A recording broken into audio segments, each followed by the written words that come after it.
Bună ziua, bună ziua! Eu sunt Diablo și astăzi o să vă arăt contul meu, BDF, și sunt cam nou pe YouTube, deci să nu vă așteptăm la videoclipul luni sau ceva de genul. Sau că filmez cu Bandicam, cum se vede. Și da, o să încerc să găsesc un alt program pe care să filmez. Inginer, deci cu care să filmez și o să fac mai lung și aș vrea să fac în jur de 100 de abonați, ar fi foarte bine. Și da. Sunt un pic răcit la vremea asta și o să filmez cam de 3 ori pe săptămână, vineri, sâmbătă și duminică,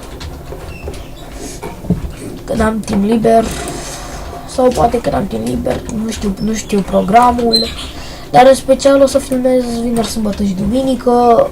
Și da, vă arăt inventarul, după ce am mai vorbit un pic și chem videoul, pentru că cam acesta e video de prezentare.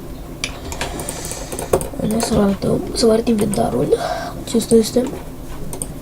Sunt cam începător, nu pot să fac alte chestii. Da. Îmi place să mă duc unde arată eu, să aveți să dau cu el. Fac chestia asta.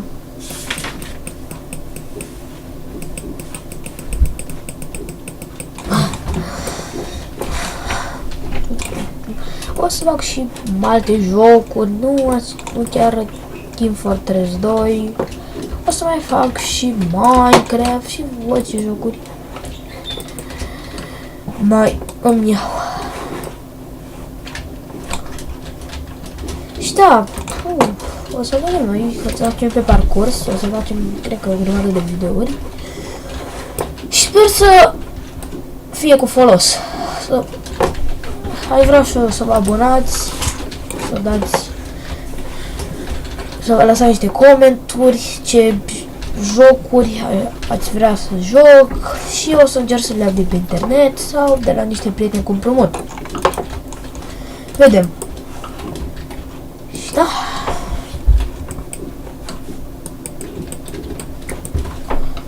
Cam acesta a fost videoul, deci la revedere în stil Conga.